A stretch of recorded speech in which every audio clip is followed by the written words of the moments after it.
সবাইকে আবারও স্বাগতম জানিয়ে শুরু করতে যাচ্ছি আজকের এপিসোড। আজকে আলোচনা করব মৎস্য প্রাণী সম্পদ মন্ত্রণালয়ের অধীন মেরিন ফিশারিজ একাডেমি মৎস্যবন্দর চট্টগ্রামের জব সার্কুলার নিয়ে। আমাকে অনেকেই মেসেজ পাঠিয়েছেন বা কমেন্টে লিখেছেন যে মেরিন ফিশারিজ একাডেমিতে আবার কবে সার্কুলার হবে।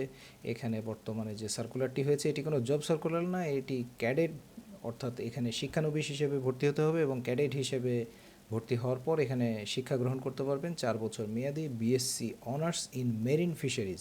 সুতরাং অনেক আকর্ষণীয় একটি পজিশন। এখানে ছাত্র ভাই বোন যারা আছেন তারা আবেদন করতে পারবেন।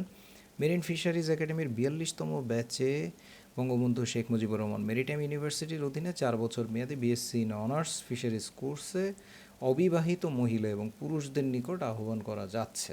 শিক্ষাগত যোগ্যতা এসএসসি এবং এইচএসসি দুটিতেই 3.5 থাকতে হবে ন্যূনতম। এইচএসসি বা সমমানের পরীক্ষায় অবশ্যই বায়োলজিতে সি গ্রেড থাকতে হবে। বয়স 31শে ডিসেম্বর 2021 তারিখে, সর্বোচ্চ 21 বছর। শারীরিক গঠন ভালো হতে হবে। সর্বনিম্ন উচ্চতা পুরুষদের 162.5 সেন্টিমিটার, মহিলাদের 155 সেন্টিমিটার। ওজন উচ্চতা অনুযায়ী দৃষ্টিশক্তি 6/12, কালার ভিশন স্বাভাবিক। মহিলাদের জন্য শিথিলযোগ্য। সাঁতার পরীক্ষায় উত্তীর্ণ হতে হবে। পুরুষদের জন্য আবেদনের ফি 650 টাকা। আর আবেদন করার জন্য যেতে হবে mfacademy.gov.bd, এই লিঙ্কে, ওয়েবসাইটের লিঙ্ক ডিসক্রিপশন বক্সে দেওয়া থাকবে, সেখান থেকে গিয়ে আপনারা ভিজিট করে আসতে পারবেন।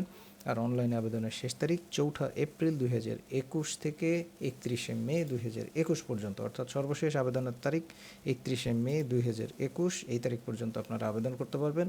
আপনারা আবেদনে দেরি না করে যথাশীঘ্র আবেদন করবেন এবং আপনারা প্রস্তুতি গ্রহণ করবেন, কারণ যে কোনো সময় পরীক্ষা দিয়ে দিতে পারে। তখন আপনারা ভর্তি পরীক্ষার জন্য যাতে প্রস্তুতি নিয়ে ভালোভাবে ভর্তি পরীক্ষা দিতে পারেন। ভর্তি পরীক্ষার নিয়মাবলী এখানে বিষয়বস্তু দেওয়া আছে এবং সম্ভাব্য কর্মক্ষেত্র ও বিশেষ দ্রষ্টব্য দেওয়া আছে।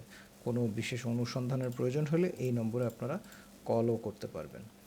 তো আজ এ পর্যন্তই। অনেক আকর্ষণীয় একটি সার্কুলার। এখানে আপনারা যারা পড়াশোনা করতে চান এবং ক্যারিয়ার করতে চান একটি ভালো, তারা এখানে আবেদন করবেন। আর সবাই ভালো এবং সুস্থ থাকবেন সেই কামনায় আজকের মতো বিদায় নিচ্ছি।